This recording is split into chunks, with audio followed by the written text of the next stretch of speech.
اعوذ باللہ من الشیطان الرجیم بسم اللہ الرحمن الرحیم احل لکم لیلۃ الصیام الرفث الی نسائکم۔ اب یہ ہے احکام کی آیت، بڑی طویل ہے، کیونکہ یہود کے ہاں شریعت میں روزہ جو ہے شروع ہو جاتا تھا شام کو ہی، اور رات بھی روزے میں شامل تھی، تو تعلق زن و شو بھی نہیں ہو سکتا، اور کوئی سحری وحری کا تصور نہیں تھا۔ جیسے ہی سوئے رات شروع، روزہ شروع، اب اگلے دن تک غروب آفتاب تک روزہ رہے گا۔ ہمارے ہاں روزے میں نرمی کی گئی ہے، ایک تو یہ کہ رات کو اس سے خارج کر دیا، روزہ دن کا ہے، اور رات کے وقت تعلق زن و شو بھی ہے، کھانا پینا بھی ہے، جو پابندیاں روزے کی ہیں وہ سب اٹھ گئی۔ لیکن ہو یہ رہا تھا کہ لوگ سمجھ رہے تھے کہ شاید وہی جو احکام ہیں یہود کے ہاں شاید وہی ہمارے ہاں بھی ہے، اس لیے وہ ایسا بھی ہوتا تھا، اپنے جذبات میں بیویوں سے مقاربت کرتے تھے، لیکن دل میں سمجھتے تھے کہ ہم نے غلط کام کیا ہے۔ یہاں اب ان کو اطمینان دلایا جا رہا کہ نہیں، احل لکم لیلۃ الصیام الرفث الی نسائکم، حلال کر دیا گیا ہے تمہارے لیے روزے کی راتوں میں اپنی بیویوں کے پاس جانا۔ ہن لباس لکم وانتم لباس لہن، وہ پوشاک ہے تمہارے لیے، تم پوشاک ہو ان کے لیے۔ بڑا بلیغ کنایا ہے یہ، جیسے لباس میں اور جسم میں کوئی پردہ نہیں ہے، لباس ہی تو پردہ ہے نا، لباس میں اور جسم میں تو کوئی پردہ نہیں، ایسے ہی بیوی میں اور شوہر میں کوئی پردہ نہیں۔ ہن لباس لکم وانتم لباس لہن۔ ویسے بھی انسان کے اخلاق کی حفاظت کرنے والی، مرد کے اخلاق کی حفاظت کرنے والی بیوی ہے، بیوی کے اخلاق کی حفاظت کرنے والا مرد ہے۔ وہ مجھے اقبال کا شعر یاد آ رہا تھا، تعلیم نئی ہو کہ پرانی، نسوانیت زن کا نگہباں ہے فقط مرد۔ نہ پردہ نہ تعلیم نئی ہو کہ پرانی، نسوانیت زن کا نگہباں ہے فقط مرد۔ بہرحال ایک دونوں کے لیے وہ ایک ضرورت بھی ہے، ان کی پردہ پوشی بھی کرتے ہیں ایک دوسرے کی، اور اس طریقے سے لباس کی جو ہے اس میں کنایا کیا گیا۔ علم اللہ انکم کنتم تختانون انفسکم، اللہ کے علم میں ہے کہ تم اپنے آپ کے ساتھ خیانت کر رہے تھے، ایک کام کر رہے تھے جو گناہ نہیں ہے، لیکن تم سمجھتے تھے گناہ ہے، تو اپنے آپ سے خیانت ہو گئی کہ نہیں؟ اصلاً وہ گناہ نہیں تھا، لیکن تمہارے علم میں نہیں تھا، لیکن تم یہ سمجھتے ہوئے بھی کہ یہ ممنوع ہے، اس کا ارتکاب کر رہے تھے۔ علم اللہ انکم کنتم تختانون انفسکم فتاب علیکم، تو اللہ نے تم پر نظر رحمت فرمائی، وعفا عنکم، اور بخش دیا، معاف کر دیا، جو بھی خطائیں ہو گئی ہیں وہ سب کے سب معاف سمجھو۔ فالآن باشروہن، اب ان کے ساتھ جو بھی تعلق ضرور شے ہے وہ قائم کرو۔ وابتغوا ما کتب اللہ لکم، اور تلاش کرو، حاصل کرو جو کچھ اللہ نے تمہارے لیے لکھ دیا ہے۔ کیا لکھ دیا؟ ایک تو اولاد تعلق ضرور و شو میں، اور ایک سکون ہے کہ جو اللہ تعالیٰ نے اس میں رکھا ہے، لِتَسْكُنُوا إِلَيْهَا، قرآن مجید میں یہ الفاظ آئے، ایک تسکین ہے، سکون ہے، اعصاب کا تناؤ جو ہے وہ اس کے بعد جو ہے اس کے اندر ایک سکون کی کیفیت پیدا ہو جاتی ہے۔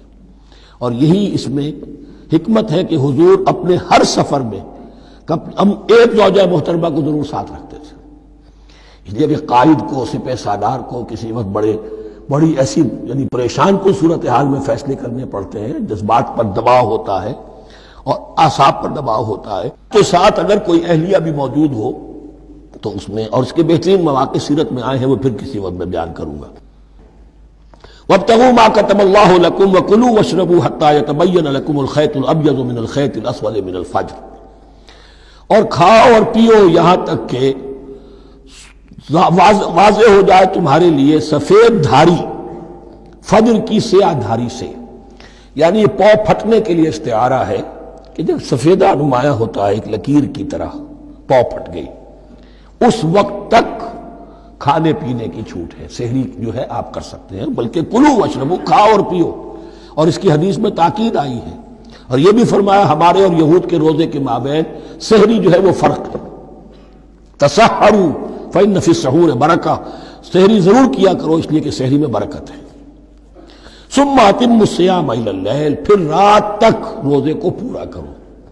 اب رات تک میں اکثر فقہا کے نزدیک غروب آفتاب مراد ہے، اہل تشیع اس سے ذرا آگے جاتے ہیں کہ رات کا لفظ آیا ہے تو ذرا اور غروب آفتاب پر چند منٹ گزر جائے، لیکن ہمارے اہل سنت کے ہاں غروب آفتاب جو ہے وہی گویا کہ یہ اس کی غایت ہے۔ وَلَا تُبَاشِرُوهُنَّ وَأَنْتُمْ عَاكِفُونَ فِي الْمَسَاجِدِ، لیکن یہ رعایت جو تمہیں دی جا رہی ہے اس میں ایک استثناء ہے، جب تم معتکف ہو مسجدوں میں تو پھر اپنی بیویوں سے کوئی تعلق قائم نہ کرو۔ وَلَا تُبَاشِرُوهُنَّ، مت ان سے مباشرت کرو، وَأَنْتُمْ عَاكِفُونَ فِي الْمَسَاجِدِ، جبکہ تم مسجدوں میں اعتکاف میں ہو، آخری عشرے میں جو اعتکاف ہوتا ہے۔ تِلْكَ حُدُودُ اللَّهِ فَلَا تَقْرَبُوهَا، یہ اللہ کی حدود ہے، ان کے قریب مت جاؤ۔ بعض جگہ پر آتا ہے فَلَا تَعْتَدُوهَا، ان حدود کو عبور نہ کرو، ان سے تجاوز نہ کرو۔ تو حرام تو یہی شے ہوگی کہ حدود سے تجاوز کیا جائے، لیکن احتیاط اس میں ہے to keep at a safe distance, ذرا دور رہو۔ آخری حد تک چلے جاؤ گے تو اندیشہ ہے کہ کہیں اس حد کو کراس نہ کر جاؤ۔ فلا تقربوها، اللہ کے حدود سے ذرا ایک سیف ڈسٹینس کے اوپر رہنا ضروری ہے۔ کذالک یبین اللہ آیاتہ للناس، اسی طرح اللہ تعالیٰ واضح کرتا ہے اپنی نشانیاں لوگوں کے لیے، لعلہم یتقون، تاکہ وہ تقوی کی روش اختیار کر سکے، بچ سکے۔ اب وہ لٹمس ٹیسٹ والی آیت آ گئی، تقوی کا ٹیسٹ کیا ہے؟ روزہ اس لیے فرض کیا کہ تقوی پیدا ہو جائے، یہ سارے احکام تمہیں دیے جا رہے ہیں تاکہ تمہیں تقوی پیدا ہو جائے۔ ٹیسٹ کیا ہے؟ تقوی کا لٹمس ٹیسٹ عقل حلال، یہ نہیں ہے کوئی نیکی نہیں۔ وَلَا تَأْكُلُوا أَمْوَالَكُمْ بَيْنَكُمْ بِالْبَاطِلِ، اپنے مال آپس میں باطل طریقوں سے ہڑپ نہ کرو۔ وَتُدْلُوا بِهَا إِلَى الْحُكَّامِ، اور اپنے مال کو ذریعہ نہ بناؤ حکام تک پہنچنے کا، لِتَأْكُلُوا فَرِيقًا مِنْ أَمْوَالِ النَّاسِ بِالْإِثْمِ، تاکہ تم لوگوں کے مال کو ہڑپ کر سکو گناہ کے ساتھ، وَأَنْتُمْ تَعْلَمُونَ، اور تم اس کو جانتے بوجھتے کر رہے ہو۔ جو شخص اس معیار سے تو اس سے باز آ گیا وہ ہے متقی۔ یہ لسٹمس ٹیسٹ ہے، ورنہ نمازوں کی تعداد، روزوں کی تعداد اور حرام کھانا تو تقویٰ نہیں۔ یہ میں حیران ہوتا ہوں کہ اب اس پر کبھی غور نہیں کیا ہے لوگوں نے کہ یہ آیت کہاں سے آ گئی درمیان میں۔ روزے کے احکام اور اس کے بعد قتال کے احکام بھی شروع ہوں گے، حج کے احکام شروع ہوں گے، یہ بیچ میں آیت۔ واقعہ یہ ہے کہ جیسے روزے کی حکمت کا نقطہ عروج کیا ہے، وَإِذَا سَأَلَكَ عِبَادِي عَنِّي فَإِنِّي قَرِيبٌ، روح انسانی میں ایک طلب پیدا ہو جائے تقرب اللہ کی۔